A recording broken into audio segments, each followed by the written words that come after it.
Hello friends, welcome back. Thank you very much for joining me. My name is Swadik Mayanja and I am Q the Nurse, and on this channel I bring you news, research, fun topics, everything for you nurses out there. I have been gone for a while. I started a new job. Orientation is going real smooth, so I feel like I'm back to getting, I feel like I'm ready to get back in the groove. Anyways, we've got a ton of stories. I've got quite the full packed day for you today. So let's just jump right in. You'll be doing things you don't like doing in order to go on living, that is, to go on doing things you don't like doing, which is stupid. Better to have a short life that is full of what you like doing than a long life spent in a miserable way. Hey! So starting with some really bad news, but we have to talk about it because this man has made doctors specifically, but healthcare providers in the world, he's taken us down a huge notch. He's a horrific, disgusting man. But we got to talk about it. Mr. Larry Nassar. Over 150 victims. He's sexually abused, assaulted, and the majority of them, not vast majority of them, I'm pretty sure it's all of them. I'm not 100% sure, but I'm pretty sure it's all of them. They were all children. They were all under the age. They were minors. It is the grossest story. And just most recently, this past Wednesday, Larry Nassar, the former Michigan State University doctor who molested young gymnasts while claiming he was performing a special treatment on them, was sentenced to 40 to 175 years in prison. He's 50 years old. I really wish that he could serve that entire 175 years, but the reason I'm bringing this up, right? So the reason I'm bringing this up is because it doesn't to affect that many people. If it's a one and done situation, it's never okay. If it's a one and done situation, yeah, we might have missed it. 150 victims throughout his entire time as a doctor, that is not something people just miss. And there's been countless stories coming out of people bringing stuff up. I think the most well-known one is one of the Michigan State University students brought it to some adults, some freaking faculty, and they kind of just brush it under the rug. So the reason I'm talking about it is because as a healthcare provider, specifically doctors and us nurses, we all know that we are mandatory reporters.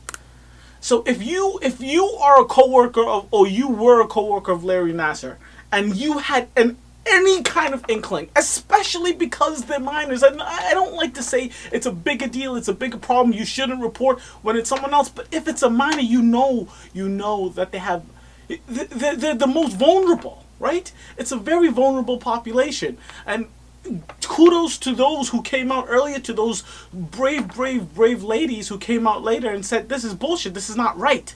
But we are mandatory reporters. Yes, he's the most disgusting human being on the planet. But there are other healthcare providers, there are other teachers, professors, there are other coaches that knew and heard and had some inkling about what was going on and didn't report. Obviously, they don't need to serve 175 years. I don't know what the right sentence is. I'm not a judge, I'm a nurse. What I do know is how to do my job. And part of my job is to report abuse, sexual assault, when I see it, when I think of it, when I'm curious and it's something on my mind. I say, maybe you go talk to a social security worker, go talk to those who you need to talk to. The story is sad. It's heartbreaking. It's just the worst kind of story ever. I have a lot more, but that's the way we started. So it's flu season. Flu season, yes. Get your flu shots. Everyone and your goddamn mother, please get your flu shots, because this is not just any flu season. This is one of the worst flu seasons we have. So actually, according to the CDC, over the past 15 flu seasons, this current season is the first time all states in the entire continental U.S. have reported widespread flu activity during the same week. The deaths of 7 more children were reported this week, bringing the total number of pediatric deaths for the season, which began in October, to 37. That's 37 children who had died from the flu this year. Not this year, I'm sorry, from October of last year, but this flu season. It's scary. The flu is a scary thing, and I feel like as like being in America, being in the West, being somewhere where healthcare is throughout, it's so easy to say, forget the vaccines. It's so easy to say, I don't like the flu. It's so easy to say all this stuff, and we just quickly forget that how bad and how serious the flu can actually be. So for all of you guys out there, please, I am begging you, if you don't do it for yourself, at least do it for your children, because children are very, very vulnerable. They don't have the immune systems us adults have. So I'm saying adults, but the elderly, anyone 65 or older, and anyone 5 or younger, or especially those who are 2 and younger, please get them vaccinated. Please, please, please. All right? If you don't want to make the decision not to protect yourself, that's on you, but please protect those who can't protect themselves. So how to prevent from the flu? It's never too late. It's not never. It is not too late as of right now for you to go get the flu shot. So go to your CVS, go to your doctors, go to whoever and get your flu shot. That's number 1. That's the hugest. Number 2, stay away from germs. Wash your hands. That is by far and still and forever will be the number 1 way to prevent you from getting sick and getting other people sick, right?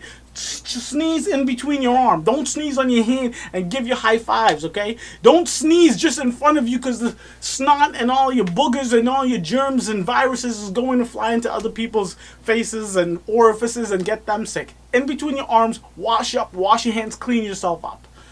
And then I'm just going to remind you again, get your goddamn flu shot. Please and thank you. Okay, this is a crazy story, a very weird story, a very off-putting story. People, and I didn't even know this, and I'm like a YouTube nut, right? I watch YouTube more than I watch Netflix. I live on YouTube, and I'm so surprised that I missed this.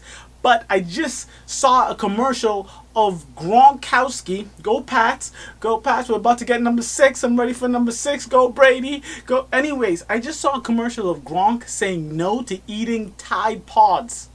If you don't know what a Tide Pod is, welcome to my world. It's those little packages of soap that you put, detergent soap that you put in the laundry. There are people, human beings, eating this willingly. I don't know if it's a prank, if it's a joke, whatever it is. People are eating Tide Pods. It's disgusting, number 1. But number 2, for us nurses, for us healthcare providers, it's really, really, really dangerous. With high alert, the American Association of Poison Control Centers, AAPCC, shared an urgent press release on the current state of Tide Pod consumption in the United States last week. AAPCC reported that during the first 2 weeks of 2018, the country's poison control centers handled 39 intentional exposure cases among 13 to 19-year-olds.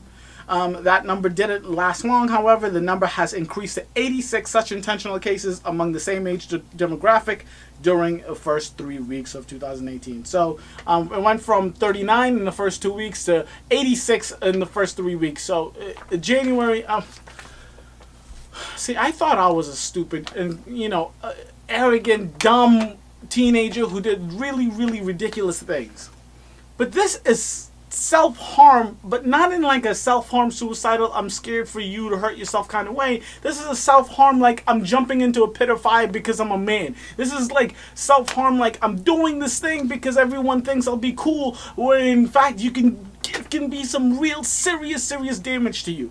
In fact, it's so scary that P&G has partnered with YouTube to remove videos of kids eating Tide Pods, and Amazon has removed those commenting online about how delicious the forbidden fruit is. It's definitely not a fruit, and it's definitely not delicious. It's soap. It's detergent. It's disgusting. It's poisonous. You're gonna get yourself sick. And some things that can happen to you if you do take some Tide, if you do eat it and digest it, you could number 1, it's poison, so you can get just super sick, weak, disgusting. And number 2, you can end up in coma, and it can actually lead to your death. So let's please, as nurses, please tell your kids, if you do have kids, please tell your kids' friends, please tell your neighbors, get off the Tide. And if you do have some Tide in the house, keep it away from the teenagers. This is crazy. You're supposed to be telling teenagers to start doing their own laundry. Now you can't trust them because they're going to be eating the detergent. This is insane. This is absolutely insane. And I'll put up a video of Gronkowski doing his no thing. And I'm very happy he did that. Go Pats, go Pats, go motherfucking Pats. So talking about the flu season and how to prevent it. So I did just tell you to sneeze in your arm and not up and open or in your hand. But, if you do have to sneeze, please, God, actually sneeze. Do not try to hold in a sneeze. I know all of us did, and I too am guilty of holding in a sneeze, but it's not good for you, and actual bad things can happen if you try to hold in your sneeze. And just understand this. Let's get here about this guy. A 34-year-old man living in the UK learned the hard way that holding in the sneeze can cause some serious damage. So his attempt to stifle a sneeze backfired, and the force of that would-be sneeze tore through his soft tissue in his throat, rupturing part of it. X-rays showed that the built-up pressure from the sneeze, which needed to escape his body, somehow tore through the throat's tissue. When its preferred exit, his nose and mouth were blocked. It ruptured the pharynx. And so he heard a pop and he was like, oh shit, something's not right. Went to his doctor. It was just he couldn't breathe right. He couldn't talk. And they found out that he almost, he could have just killed himself. I mean, some bad things could have happened. Some really bad things could have happened. So do not hold in your sneeze. Just let that bad boy out. Just let it out. Just do it carefully so you're not infecting other human beings. All right? And don't be obnoxious about it and make the whole world know. So we want to talk about Donald Trump for a bit. And this is a little bit of a serious story because it's ridiculous. And I don't know how I feel about this. So this is one of them stories I do want to hear from y'all in the comment section below. Please help me. So the Trump administration on Thursday, so this was last Thursday, has announced an overhaul of the HHS Civil Rights Office as part of a broader plan to protect health workers who don't want to perform abortions, treat transgender patients seeking to transition, or provide other services for which they have religious or moral objections. Under a proposed rule which has been closely guarded at HHS and is now under review by the White House, the Civil Rights Office would be empowered to further shield these workers and punish organizations that don't allow them to express their religious and moral objections.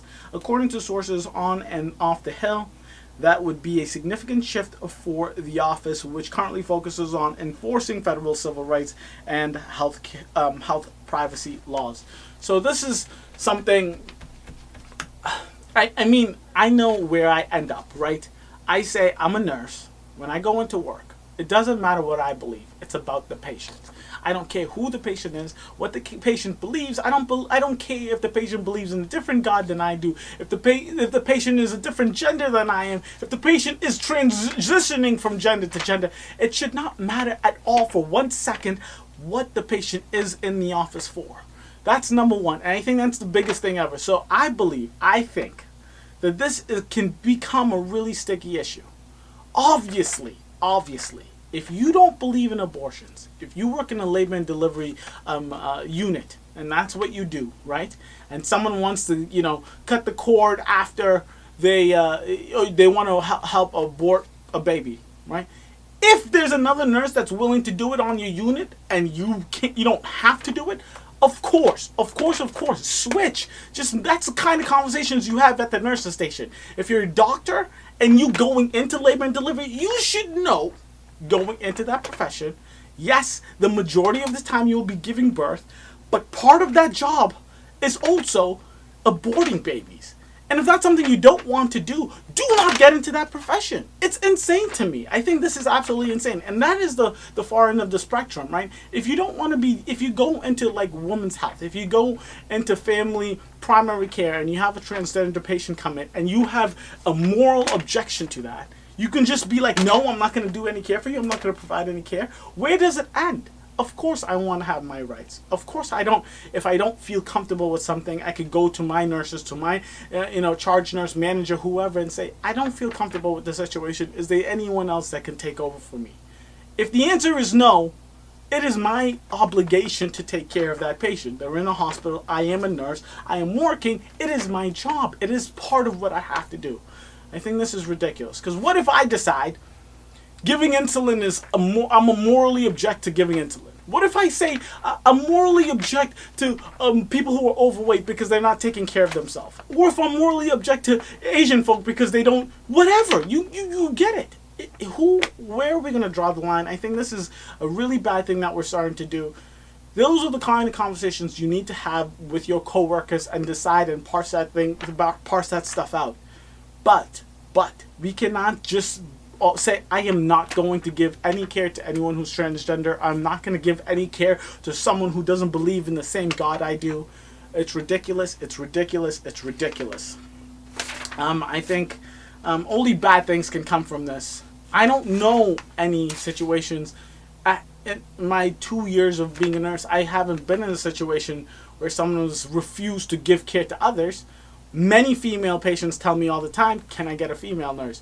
Am I going to be mad? Of course. I'm like, by all means, power to you. I understand, respect, 100%. I will go get my coworker. We'll switch patients. I have yet to see a nurse. I don't know if this is going to become an actual issue or if this is just Trump on his rah, I hate other people who are not exactly like me type of bullshit. All right? You guys let me know what you think in the comment section below. Is this a good thing? Should healthcare providers have the right to refuse to care for someone because they don't believe, they have moral objections to who the person is or who the person has sex with or what gender that person is, beliefs, whatever? Let me know in the comment section below, please. And thank you. So back to men doing disgusting, gross things, especially in the healthcare field, that just make other men, especially nurses, look horrible. Andrew Lauder has been fired because of groping some woman, and he also works in labor and delivery. So a male nurse, Andrew Lauder, was jailed for sexually assaulting 4 women in a hospital and has just been taken off the nursing register, obviously. So he was jailed for 2 years and 9 months in September of 2017 after being found guilty of sexually assaulting the 4 women and making lewd and crude comments to them. So Mr. Lauder was a labor and delivery nurse. So these stories really grind my gears. It's because it's like, why get into this profession if you're going to do this, if you're going to fuck it up, if you're going to make the patient's life even worse than they actually are?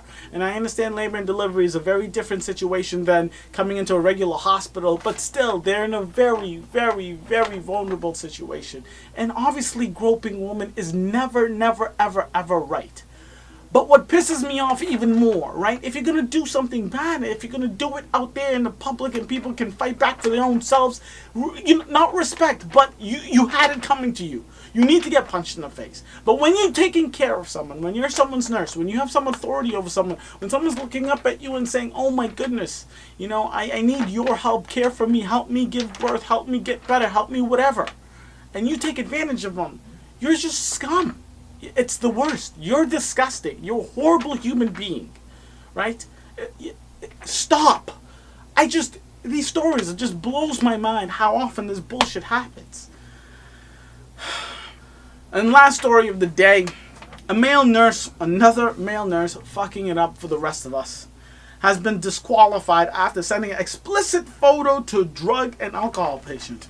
So this one, I kind of feel for the man. But you want to know what happened? Let's find out what happened. So in September 2013, male nurse Edward Keegan was working at a night shift at Concord Hospital in Sydney, Inner West, when he sent an explicit photo to his partner using his mobile phone. Mr. Keegan then left the mobile phone open on a desk with a photograph of his penis displayed on the screen while he answered a work phone call.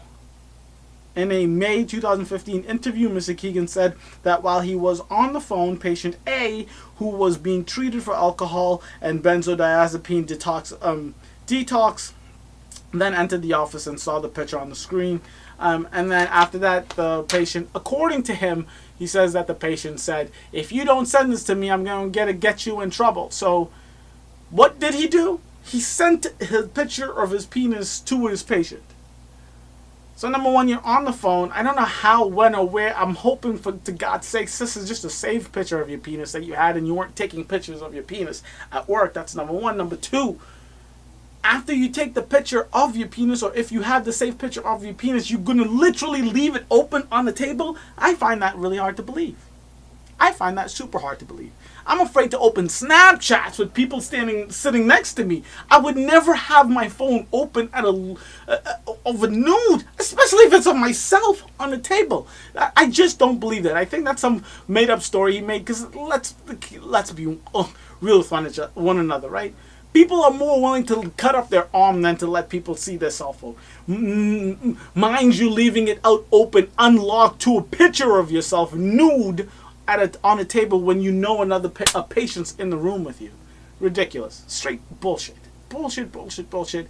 I don't believe him for 1 second. But if we were to take it on face value, if that actually happened, which I really, really doubt it did, if that actually happened, I might give him a break. I might, he should get fired. He shouldn't work there anymore. But to take away his license, I think is a little much, right? He fucked up. But he shouldn't get his license taken away. He should be fired. You can't work in a place like that. And I don't know. Make sure that he doesn't bring cell phones into his work. And if he does come into work, give the cell phone to the nurse manager until the end of the shift. Something like that. Not take his license away. You work way too hard for your license to get it taken away because of a nude picture. The fact that he sent it over to the lady, though, he was interested. That there's no defending that. That's bullshit. It doesn't matter. Even if this whole situation happened the way he wanted before he sent the picture, if he deletes the picture, it ends up being a he said, she said. But if you send the picture to the patient, you're done. You're done. It's over. I know I'm sounding like I'm flip-flopping, but what I'm saying is, before he sent the picture, I'm with him. You should get fired. You shouldn't lose your license. After you send the picture, you're on your own, dude. You're fucked up. You lost it. If you lose your license, maybe nursing is not for you.